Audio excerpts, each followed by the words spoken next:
So, welcome to the Coaching the Leaders of Tomorrow podcast, where we explore tools and techniques and trends that shape the future of leadership. My name is Vincent English. I am part of the College Longford, and I got my close friend and colleague, Professor Brian Kinney, who is not only a academic and a writer of many good academic articles on the subject of coaching and coaching intelligence, but is also a practitioner who has been in business many years, CEO of his own company, and is now a leading business coach in Brisbane in Eastern Australia, the Gold Coast area. So welcome, Brian. Nice to see you again. Nice to see you too, Vincent. All the way from Australia to join us. Indeed, and it's great to come back to such pleasant weather. That's why I'm here during the summer. You obviously brought it with you, huh? So it's great. Look, we've had many podcasts before, Brian. We've talked about many issues, and not only about executive coaching, but bringing in theories of resource-based view and dynamic capability theory and how it all intertwines. Mm-hmm. And the entanglement of all these, I suppose, approaches does go to contribute what an intelligent organization, if you like, in terms of culture. So we're going to explore that today, have a little talk about maybe how the future is going, what the tools and techniques and trends that we can apply, and what you see emerging in the marketplace.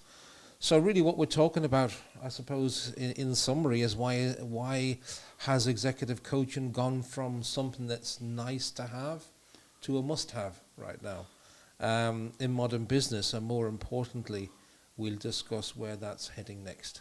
Mm. So if I could start, I suppose, Brian, real quickly, if we look back over 20 years of business coaching, it was often reserved for executives that was deemed to be having a tough time or in trouble.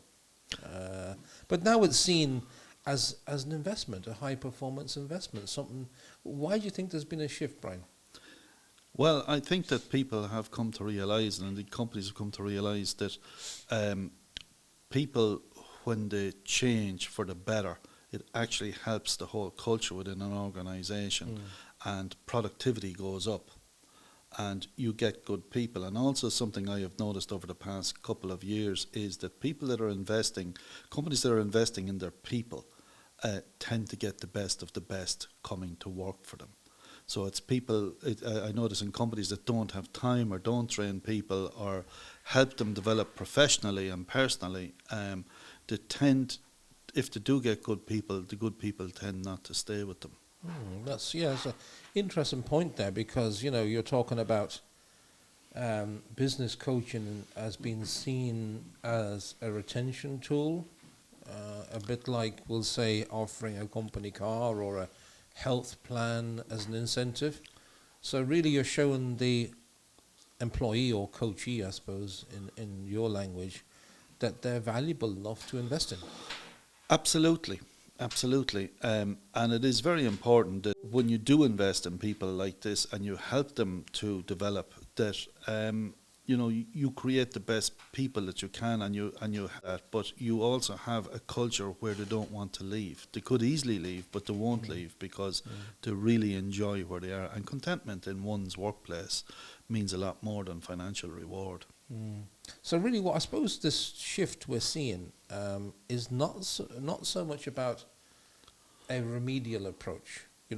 So an employee comes to the manager brings in the coach and says, look, I've got a senior executive here that's got potential, but he's got or she's got issues, talk it through. So it's now being pitched, or now being maybe repositioned as more of a development tool to get the best out of people. Absolutely, yes. And the thing about it is, and as you say, it's an investment these days, and it doesn't even need to be someone that is already an executive.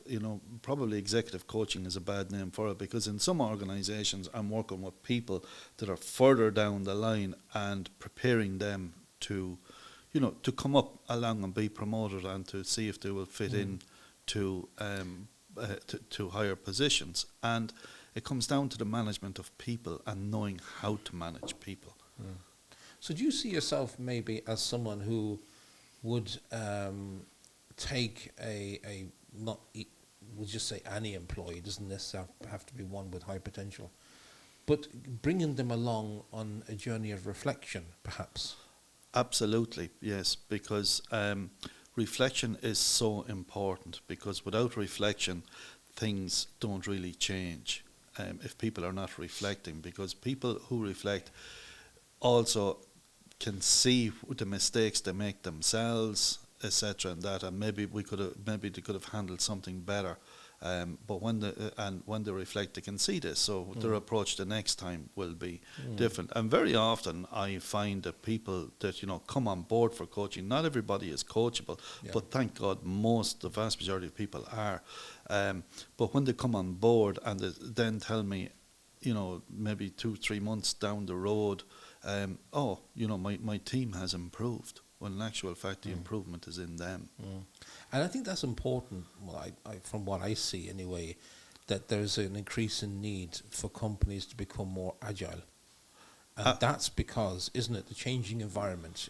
We've talked a lot about dynamic capability building in the past, and we've talked about how companies who are able to change against the exogenous forces that can be brought on by COVID, can be brought on by a financial crash, can be brought on by the change in technology. This is the thing that's causing the need for, and we see this now. So does reflexivity, in your experience, help, workers will say, to probably reflect and think about how they need to be agile in their own positions too? Absolutely, it does, and it's something I help them with. I will use a whiteboard, for instance, and I will teach them how to reflect on things, and how not to be hard on themselves, but to learn. We are where we are now. Come into the present and look to the future. And the strange thing about all of this is, because the demand is increasing, there's actually a scarcity of executive coaches around the world, within the Western world. And so companies are screaming out to get help, because what happens is coaching can help to create a competitive advantage in a way, in that people have been educated, if you like, and they're changing their approach to things, and it really helps organizations excel. One of the things that I kind of comes to mind for me, and it's one of the many bits of advice I was given when I first started off my own company and branched out and left a safe job and all that kind of stuff and took the chance. And it was always the advice I always got from, seasoned entrepreneurs was about dealing with people. People was always the key thing, Absolutely. and even listen to Sir John Harvey Jones and his podcasts, dealing with people, and what was always the biggest, I suppose, challenge, right? And one of the things I was told all those years ago was look to manage the weaknesses more of those than the strengths, Because if you have a certain number of workers and there's weaknesses, try and manage them. The strengths will take care of themselves, And that got me thinking a wee bit when you're talking about this now, that, coaching really isn't about unleashing, well, it is about unleashing potential and operating, or having, employees operating as best they can in this kind of high pressure environments which exist now. But it's not about just fixing the weaknesses of people anymore, is it? It's not at all. No, it's about unleashing potential, as you say, so leaders can operate best in fast changing, high pressure environments. But I will also say that in many cases, where people may have a weakness in an area, it might be unfixable in a particular area. So you might have someone that's... But they reflect on that, right? And they reflect on it and they accept it, yeah. So that sort of area is left to someone else to deal with then, and we build on their strengths. So you take them on a journey, really, don't you? And absolutely. You say, okay, look, this is... everybody, of course, can increase their capacities for doing different things, but there are limits, yeah? We all get that.